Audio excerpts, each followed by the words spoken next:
Yes. Hey, hey, hey. Welcome back. Now let us solve the problem triplets in a sorted linked list. And so the question is, you are given a sorted linked list and of distinct nodes. That means two nodes have the same data and an integer x, and you have to count the distinct number of triplets that add up to the given integer x. And it is given that the linked list is sorted in decreasing order, which makes our life a lot easier. So what can you do?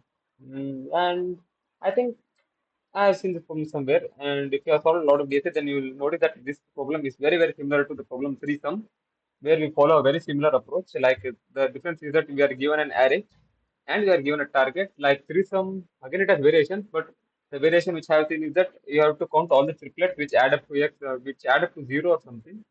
So what we do in that is that we take all the nodes, we sort it, and then what we do is that we'll have from I is equal to 0, what we'll do is that we'll have L and R starting from I plus 1 and length of ARR minus 1, and we'll just add it up, check it up if it comes to the data, or else we'll do L plus plus or R minus minus depending upon the sum is greater than or less than the current data.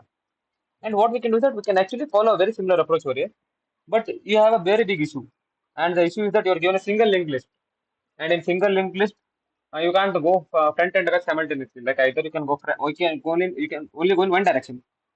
And what is one thing which will solve everything? And yeah, and if you thought of converting the single linked list to a double linked list and making your life a lot more harder, you are right. That is a very valid way to do the problem, and it actually makes the problem a lot easier. And it is a lot better than solving it very naively. In other words, taking the entire linked list, taking all the data, putting it in an array, and then checking for triplets, which is come on, that's very lame. We don't want to do that. So what we'll do that we will do the harder way, which gives us more mental torture, and because that's fun. Let's go. So what we'll do that first we will have a class D node which is actually to store our double linked list, yeah, making our lives more harder. We'll have self and data, the same definition as above, and you'll do what you'll do self dot data is equal to data, self dot free is actually equal to none, self dot next is also actually equal to none, and yeah, now first let us convert our easy single linked list into a double linked list. So dummy is actually equal to D node, which value none, and cur is actually pointing to dummy. And what you will do while head exists, what you have to do while head exists. So if I will create a new new double linked list, so new node is nothing but D node with the value of head dot data, and new node dot pre will actually be pointing to cur, and cur dot next will actually be pointing to new node,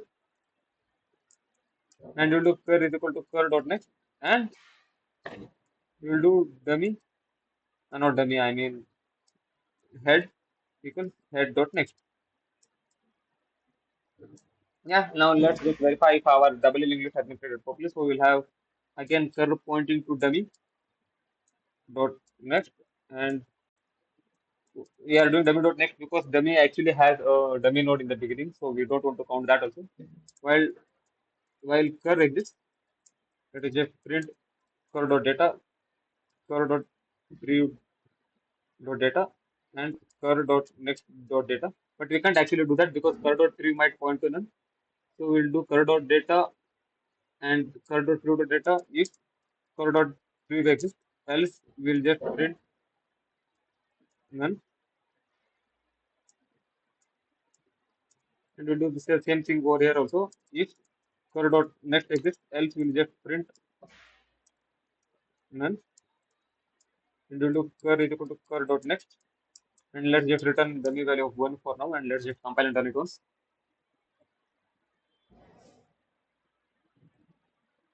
Uh, I don't know why I called it node. You want it to be new node,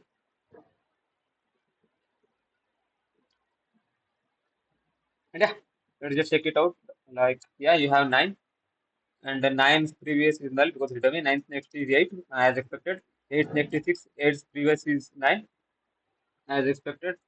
And yeah, one's previous is 2 and one's next is none. So that means that you have successfully converted your single linked list to a double linked list. So now what you have to do? Again, you have to have a head pointer pointing to your dummy.next, and you will have a tail pointer because you have to like start from L comma R, and where yeah, R is actually the length of the array minus one. So we have to do the same thing over here. So for that we have to initiate, we have to always keep a pointer to pointing to our tail. So we'll do that. And what you have to do while tail exists, you will do while tail dot next exists, you will do tail is equal to tail dot next, and this will ensure that you will have your tail pointing to the end, and you will have answer is equal to set. This is mainly because you have to count only the distinct values. So it is best to have a set just to like get rid of any kind of duplicate or anything. Even though they have given that node to nodes have the same data, let's just not risk it, and this is easier to do. So what you will do while head dot next exists, what you have to do, you will have left, which is actually head.next. You will have your right, which is actually equal to type. And while L left is not equal to right, and the what do you call, like you don't want these two nodes to meet up and like count five twice. So what you'll do, and L is not equal to R dot three. So yeah. So now what you're doing is that you are ensuring that the two nodes never meet up. So what you will do now, you will calculate the sum. Is sum as head dot data plus L dot data plus R dot data. And if sum is equal to x, so for answer you will add the tuple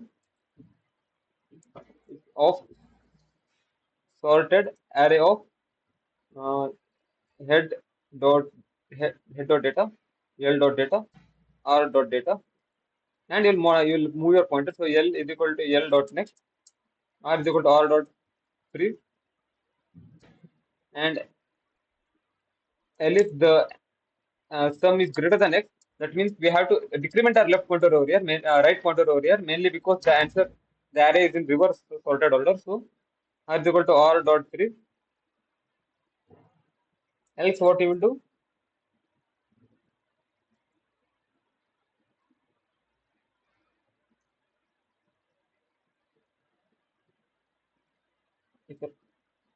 Okay, okay. Since the answer is in sorted order, if the sum is greater than x, then you have to do L is equal to L dot next, or else what you will do, R is equal to R dot three.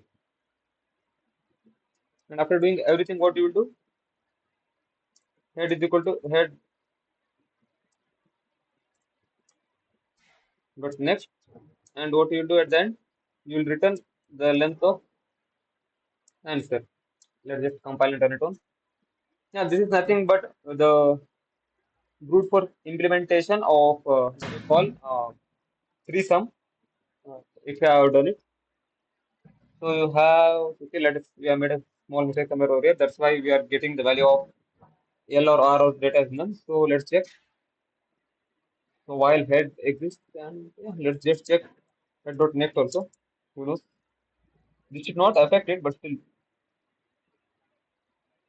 and yeah, that was not the issue. And L is equal to head dot next, which is as expected, and R is equal to tail. And while left is not equal to right, and left is not equal to right dot previous, let's just make it next and try it out.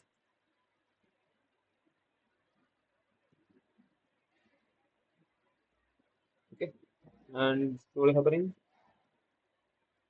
So if you'll read up all the data, and if s is equal to x, then you're adding to your answer, and you're incrementing left and decrementing right, or else you're incrementing.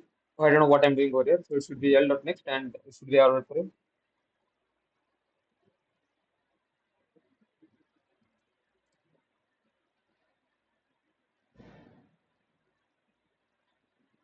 Okay, it should be R dot next only. Let's just submit it once.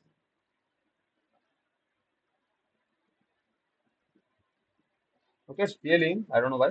Let's just submit it again because it was not scaling when I tried it before. Okay.